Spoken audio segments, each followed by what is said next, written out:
Di Alkitab kita sering temukan kata the Spirit of God. Apakah the Spirit of God artinya Roh Kudus yang adalah makhluk ilahi ketiga di surga? Kata of artinya from atau berasal dari. Artinya the Spirit of God adalah roh yang berasal dari God. Di 1 Korintus 8 ayat 6, Rasul Paulus mengajarkan bahwa hanya ada satu God, yaitu Bapa. Rasul Paulus tidak mengajarkan bahwa ada satu God yang terdiri dari Bapa, Anak, dan Roh Kudus. Yang diajarkan satu God itu adalah Bapa. Artinya, the Spirit of God adalah roh yang berasal dari Bapa. Di ayat yang sama dikatakan, Bapa adalah sumber dari segala-galanya. Artinya, segala-galanya berasal dari Bapa. Doktrin Trinitas mengajarkan bahwa Bapa, Anak, dan Roh Kudus semuanya adalah co-eternal. Dengan kata lain, ketiga-tiganya adalah sumber dari segala-galanya. Doktrin Trinitas sangat bertentangan dengan apa yang diajarkan di dalam kitab suci. Di Efesus 4 ayat 6, Rasul Paulus mengajarkan bahwa satu God ini yang adalah Bapa adalah yang di atas segala-galanya.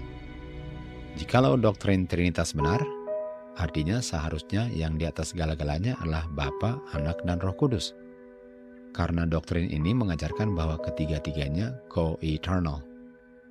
Namun bukan itu yang diajarkan oleh Rasul Paulus. Karena hanya ada satu God yang adalah di atas segala-galanya, di mana segala-galanya berasal dari Bapa. Dengan kata lain, Bapa adalah sumber dari segala-galanya. Di Yohanes 6 ayat 63, Yohanes menulis bahwa roh itu adalah kehidupan. Sementara di Yohanes 5 ayat 26, Yohanes menulis bahwa Bapa yang adalah sumber kehidupan telah memberikan kepada anaknya agar anaknya juga memiliki di dalam dirinya kehidupan itu. Ayat ini dengan sangat jelas mengajarkan bahwa anak tidak co-eternal dengan bapanya, karena kehidupannya anak terima dari bapanya. Sementara doktrin Trinitas mengajarkan bahwa Bapa dan anak co-eternal, sehingga kalau mereka memang co-eternal, tentu saja anak tidak perlu untuk menerima kehidupannya dari Bapa, karena anak selalu memiliki kehidupan itu di dalam dirinya, tanpa harus menerimanya dari siapapun. Doktrin Trinitas adalah doktrin yang sangat bertentangan ajarannya dengan apa yang diajarkan di dalam kitab suci.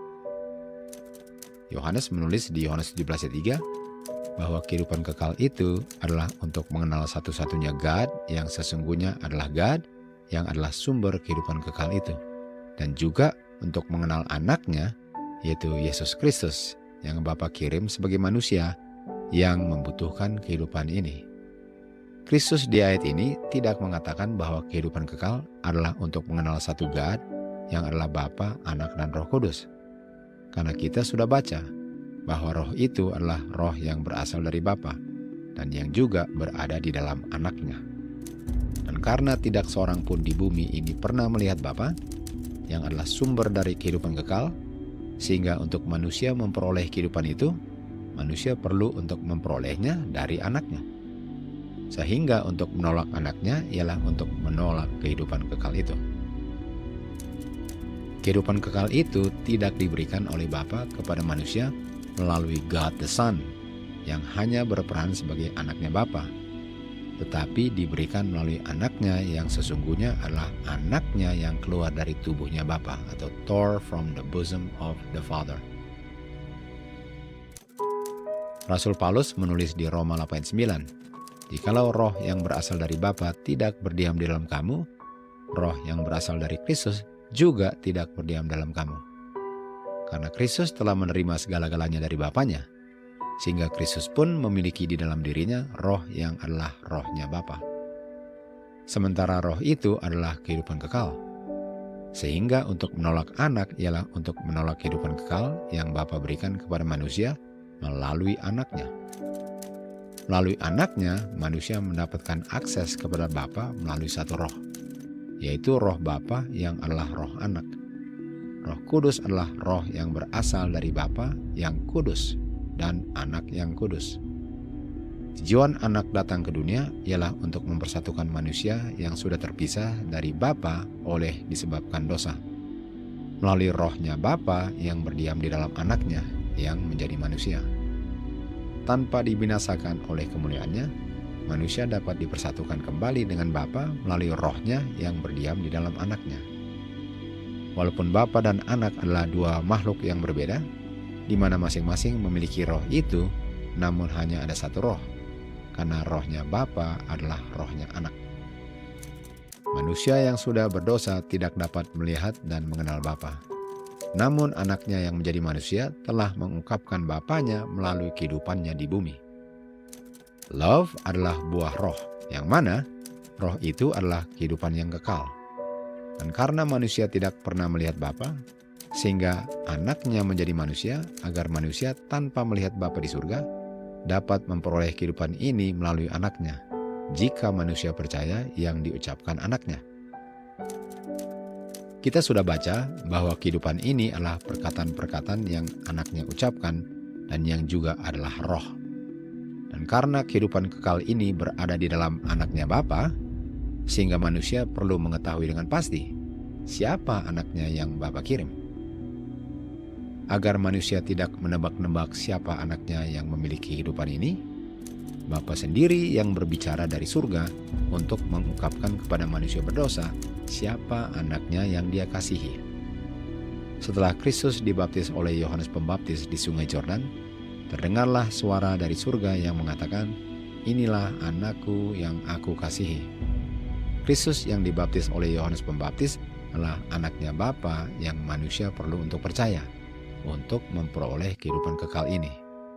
Jadi pertanyaannya, apa yang Kristus katakan mengenai dirinya sendiri?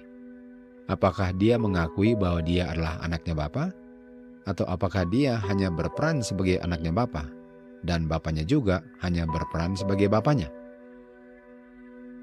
Waktu Kayafas menanyakan kepada Kristus, "Bersumpahlah di hadapan God yang hidup, dan katakanlah kepada kami, apakah engkau Kristus itu anaknya God?" Kristus tahu bahwa jawabannya akan menentukan kematiannya di kayu salib. Jawabannya menjamin kematiannya. Jikalau Kristus hanya berperan sebagai anaknya Bapa, maka tentu saja Kristus tidak akan menjawab bahwa Dia adalah anaknya. Karena sesungguhnya Dia bukan anaknya, jikalau Dia hanya berperan sebagai anaknya. Tetapi jikalau Kristus adalah sesungguhnya anak God, maka untuk mengatakan bahwa Dia hanya berperan sebagai anaknya adalah dusta. Sementara kita tahu bahwa Kristus adalah domba yang tidak bercacat. Artinya, jawabannya adalah kebenaran apapun jawabannya. Kalau jawabannya tidak, artinya Kristus hanya berperan sebagai anak Bapa, dan kata anak hanya dapat diartikan sebagai kiasan saja, dan tidak secara literal atau harfiah. Dan tentu saja, Dia tidak akan disalibkan ke kayu salib sebagai anak Bapa, tetapi sebagai pendusta, karena Dia mengaku sebagai anak Bapa, sementara waktu ditanya oleh Kayafas, jawabannya tidak. Tetapi, jikalau jawabannya adalah iya, artinya dari mulutnya sendiri Dia mengaku bahwa Dia adalah anaknya God. Karena jawaban apa saja selain iya adalah bohong. Dan kita semua bisa baca jawabannya, yaitu iya, aku adalah anaknya God. Bapa mengatakan bahwa Kristus adalah anaknya, dan Kristus mengakui bahwa Dia adalah anaknya Bapa. Sekarang mari kita baca kesaksian Roh Kudus yang adalah rohnya Bapa dan Anak mengenai Kristus. Kristus tanyakan kepada murid-muridnya, "Menurut kamu, aku siapa?" Pertanyaan "aku siapa" menanyakan personalitinya Kristus. Lalu Petrus menjawab dan mengatakan, "Engkau adalah Kristus, anaknya Bapa yang hidup." Jawabannya cocok dengan kesaksian Bapa mengenai anaknya di Sungai Yordan dan jawaban Kristus kepada Kayafas. Lalu Kristus katakan kepada Petrus, "Diberkatilah kamu anaknya Jona." Dengan kata lain, jawaban Petrus benar. Karena yang mengungkapkan kepadamu bahwa aku adalah anaknya God adalah roh Bapakku di surga.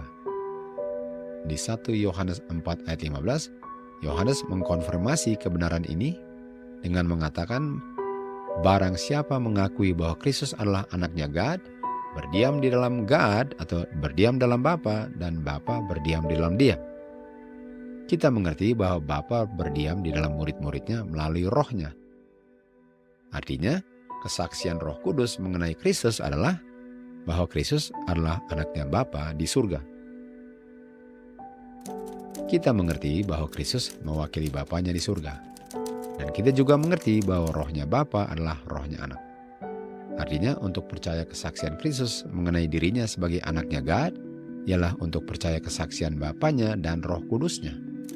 Karena kehidupan kekal yang berasal dari Bapa diberikan kepada manusia yang percaya bahwa Kristus adalah anaknya yang Bapa kirim, artinya siapa saja yang menyangkal bahwa Kristus adalah sesungguhnya anaknya Bapa dan hanya berperan sebagai anaknya Bapa, tidak akan memperoleh apa yang Bapa berikan melalui anaknya. Kehidupan kekal hanya dapat diperoleh oleh siapa saja yang mengakui bahwa Kristus sesungguhnya adalah the Son of the Living God.